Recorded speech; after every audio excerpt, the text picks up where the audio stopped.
doing a head dive out the joint, shoulders tight.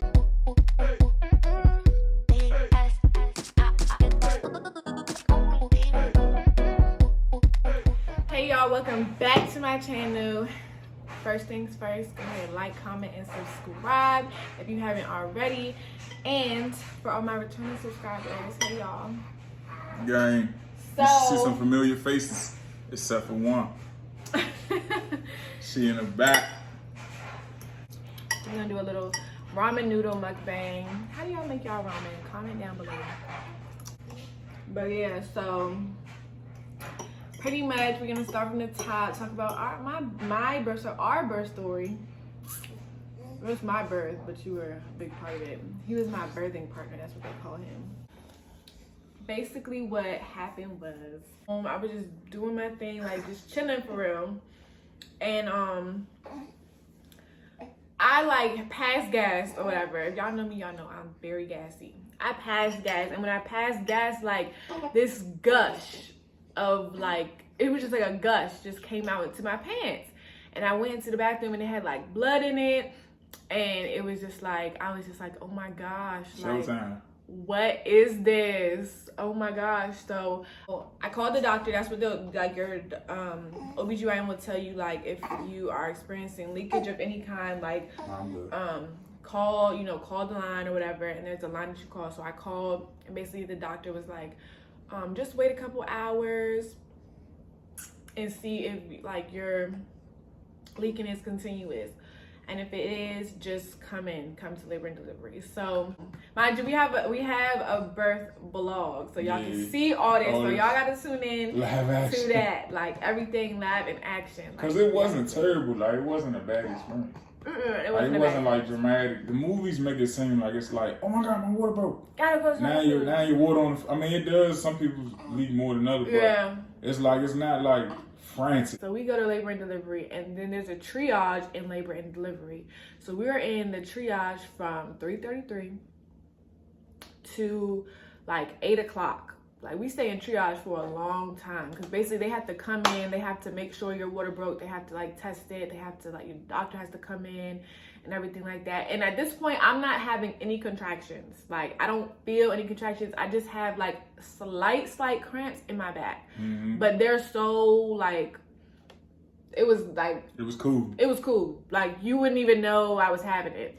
And they got me hooked up. They like, you'll go in, they'll hook your belly up to like a monitor, so they're monitoring the heartbeat at all times. And then the nurse will come in and everything. They're monitoring your heart rate. They're monitoring their baby's heart rate at all times. And so the doctor comes in. I'm only 2 centimeters dilated still, but he was like, your water broke, so we're gonna admit you. So boom, we get admitted, and we get into our labor and delivery room by like 8 o'clock. We was trapping it out. It was nice, but we was trapping that joint out. It was nice. You were trapping. I was trapping that joint. He was trapping me out, but it was cool. So like at first I wasn't experiencing any contractions. So they been told me, they were like, okay. And mind you, I was strep B positive, so I had to get an antibiotic. Basically, strep B positive is it's a bacteria that women carry, and it's very common. It's very natural. Like it's just you don't like catch it. We just produce it. And I forgot to tell y'all. Honestly, the third most painful part of the whole process is when they put that damn IV in your arm. Oh, yeah. That is the third most painful part of the whole entire pregnancy. First is contractions. Yeah. Next is the birth. Actually, I feel like that thing going into my arm was more painful than... Nah. Yeah. Nah. For sure. There's no way Personally for me. Needle was... Personally for me, that was not a little needle. That needle probably about this long. The epidural wasn't even as bad as that needle. Oh, see, you tripping. I recommend you getting it in the same spot she did though, because the hand. Oh yeah, the hand. If that was in my hand that whole time, it stays in your arm the whole time. But yeah, so we get in there, we're chilling because I'm not even having contractions yet. So I get the antibiotics in the other room. I go into the labor and delivery room, and they're like, okay, we're gonna come in with the Pitocin. So they gave me Pitocin because I wasn't contracting and because I wasn't dilating, they had to pretty much induce my labor. So boom, they give me the Pitocin, and then at first I'm just like, oh, this is cool. Like they started at like like a 4, right? Faking. I'm like, this is cool. We take the cards out. We ain't even finished the Uno guy. Because No. it got real when that joint. It started getting real. So she bumps it up to an 8. At that point, I'm like, ooh, like if it's gonna get worse than this, give me the epidural now. So yeah, so boom. I'm like, okay, give me the epidural, please. And they're like, okay. So they order it. So she was with somebody else, so I had to wait. So my contractions are just getting worse and worse and worse. And it's bad. Like I'm in pain. Like I'm in a lot of pain. Like just never experienced that type of pain before. Me personally, like I didn't want anybody saying anything. Like, like you know, not everybody different. Yeah. Some people like that. You got this. Like you can do it. You can do it. Some people just need it quiet. Let me just focus, log in, do what I do. That's Jay. Some people want music. No, I didn't want Jay was like, any of listen, y'all just cool it. Like I got this. Like just support my feet because like I'm pushing my feet because the pain was so bad. I'm pushing my feet on them. You and my mom are like this with my Kay feet. looked like she was on a roller coaster. Brian was like I had this. one leg like Miss Kay over there like oh. I was kicking. And Miss Kay look up at me. I'm like, man, hold her feet, man. So the anesthesiologist finally came in and she was like, okay. She was like, everybody has to leave the room. I was like, no. Can he please stay? Like, please let him stay. Please let him stay. And she was like, okay. And she let him stay. And when I tell you that helped so much because that's the part I was most nervous about. He sat under me. They pulled my seat all the way up. I was high. I was all the way in the air. She was standing and Brian was sitting down. So Brian was below me and I was able to put my feet on his legs.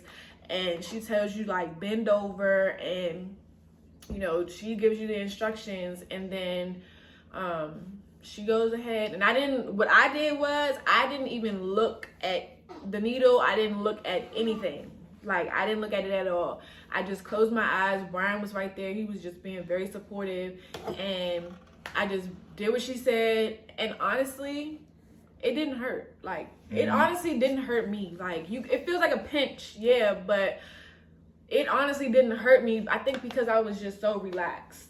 Like like I feel like if you're tense and you're thinking about the pain and you look at the needle and you do all that, it's gonna hurt a lot more than if you just don't look at the needle and you just stay relaxed and you just focus in and you just like breathe how you're supposed to breathe. After that epidural, we just chilling for real now. Brian went to sleep.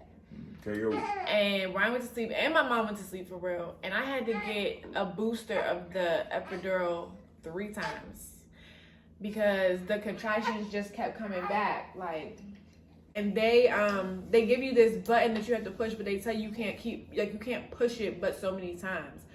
So it's not gonna release it like every time you push it. It's only gonna release so much of it, the numbing stuff.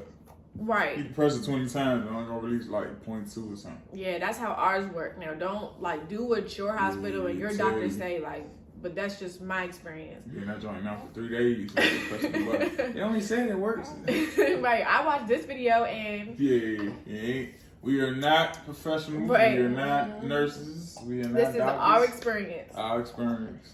So boom, so I had to get it 3 times. This is like when the nurses were coming in and jumping over him and all that type of stuff. Like the anesthesiologist came in, gave me a whole nother dosage, but they don't have to go back in your back. Like they just put it into the IV that's in your back. Like, and then that's how they do it. But so then boom, so then they go in and they continue to come in and they continue to check to see if you're dilating and whatnot. So as I continue to need more, because after you get to a certain amount of dilation, they're not going to give you another booster shot because it's pretty much not going to do anything. Once you get to the point where you're ready to push, they want you to feel a little bit so you know when to push and so that you can push. So they don't want you to be completely numb. I think I timed mine perfectly. Yeah, because when I was pushing, I didn't really feel too much. Like I didn't really feel too much. I felt a little bit of cramping in my back, But that's when you knew it was time to push. But then that's when I was like, yeah, come on, y'all, like, get ready. Yeah, like, I didn't even have to look at the nurse didn't even have to look. I made it easy for her. Cause nah, for sure. She didn't even have to look at the chart. At one point, she was just like, y'all, you and your mother hold her legs. Do your thing. Mm-hmm. Like, she was stepped off. She would step off. She stepped off to the other side of the room. I'm like, Slim, get over here. And then... And was like, push. Yeah, she was like, push. You're doing good. But she was across the room. Across the room, chilling. Mm-hmm. I think she checked her phone. I think she was calling the doctor. Oh, wow. But yeah, so they don't want you to, once you get past a certain centimeters dilated, they will stop giving you the booster so you can still feel stuff. And but what was I saying? You was talking about the they're only gonna check you a couple times too. Like, they don't want to continue checking your dilation because they don't want to, especially since my water broke, they don't want to continue to check because that could cause infection. Mm-hmm. So they only checked me twice. They checked me when I was twice. I went up to 4 centimeters, and then I went up to 8 centimeters. Mm. And then once you're at 8 centimeters, they pretty much know, like, okay, in about an hour you're gonna be ready. So then they check again, and they're like, okay, you're ready. And then that's when I started pushing.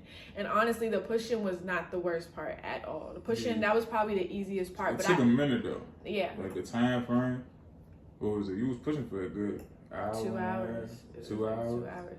Yeah, it's a minute that you're pushing, but I mean, you don't really feel it. You feel it, but you don't feel it. Yeah. It's more about, I think, me personally, I don't know, this is your story, but I think it's more about endurance. Like, it's your mental endurance. Like, it's a process, but like, if you mentally prepare yourself, and then for women, it's natural, you just keep in mind, like I kept telling Jay, like, you built for this. If you think that in your pregnancy, you're gonna be fine. Yeah, like, our bodies are built for it. You built for it. Everything that you gotta go through, people been doing this for years, for not even years, for centuries. Yeah. Without medicine, without like doctors. Doctors. Some people give birth at home in their bathtubs to this day. But the pushing, it wasn't the worst part because you got to take breaks. Like, you only push when you're contracting. So if you're contracting every 2 minutes, then you have 2 minutes to relax. Like, so it's like, it's really cool. And then you only push for 30 seconds because, you know, they tell you push 10 seconds 3 times. Yeah. And then you just take a break until your contraction's over. Yeah. Every contraction you pushing. Yeah. And that part was, like, honestly the best part. The only thing was I was so exhausted. I had been in labor for, at that point, 36. Like 20 hours. Like, probably like 19 hours. I was in labor for a total of 21 hours. Mm-hmm. And it took me 2 hours to push. Yeah. Around it. This in the morning. This had to be around like 8 a.m. Because she was born 9:43. 9:43. I was gonna say 23. 9:43. So once her head got out, it was like, all right, it was smooth because once the shoulders came out, she like jumped. It looked like she jumped out. Like, she was like, choom, and it just flew out. And then you could see the umbilical cord, and then so I'm seeing following Logie, making sure she good. Checking on Jordan. We got all the goods, and we can't put all that up there because my homegirl is out. Man. Like, she is out. Like, they got Logan mid coming out there, like, shoulders like this. They got like, Logan eyes closed. I'm like, good Lord. She doing a head dive. Out the joint, shoulders tight, literally like that. For real, like, she is. Eyes closed. She purple at this point. Yeah. Because she not oxygen. It's crazy how they jump from oxygen, because their lungs are filled with liquid. Obviously, they in the womb, they in the placenta. But it's crazy how they jump from, like, pretty much being underwater, and then now you breathing air. Like, your blood really changes. She's blue, and then she went from like purple blue. She coughed a little bit. You could hear the liquid getting out, and then boom, now she breathing air. And then afterwards, I tore. Like, my homegirl, she tore, and so they had to give me an episiotomy. And so that's when they stitch you back up and everything like that. And then I was watching that too. Yeah. That part was bloody. I feel like that part was bloody because I saw his gloves, and his gloves were so bloody. But it was a mix of, like, so a lot of fluid came out when you had a baby. Blood came out too. Oh, really? So he had your fluid. He didn't change his gloves. So he had like your fluid plus new fluid plus all that extra stuff that came out with it. All the one he had just finished grabbing the placenta. The placenta had a little bit of blood on it too. And the placenta was huge. The placenta was like the size of her. My lord, the placenta looked like a whole nother baby. I have a picture of it on my phone. And I had to push again. I had to push again. To remind me. It's like, nah. I had to push again to get that out. Like, yeah. They're like, push. Like, but it was like a smaller push. It wasn't anything crazy. She really waking up. She's chilling. But yeah, y'all. So, if you stayed this long, namaste. Yes. I don't even know what that means. I don't know. But I saw somebody do that and they did like namaste. I was like, yeah. Let me Google what that means. But yeah, y'all, thanks for tuning in. That was our birth story. We are gonna drop the birth vlog very soon, so stay tuned because the birth vlog, you can see all of everything we talked about. You can see pretty much everything. We kind of added some stuff in there, but and a lot of times it's more literally seeing the story than hearing the story, like being in it. And we got some good footage. Like I was sneaking my camera in, and they said we come record. I still record it. You know what I'm saying? Oh, sorry, Logie fart. I thought that was me. You thought that was you? Yeah, like I'm like, oh my god. Logie farted. My tooth. How you think that was you? My tooth. But yeah, hey, like, comment, and subscribe. Yes, we like, got more comment. We got more content coming. Jay definitely does for sure. Proud of you, and I'm proud of the birth. You did your thing. Yeah, we got some vlogs. I mean, we got some videos coming too. All of us. So if y'all like us, Garilla.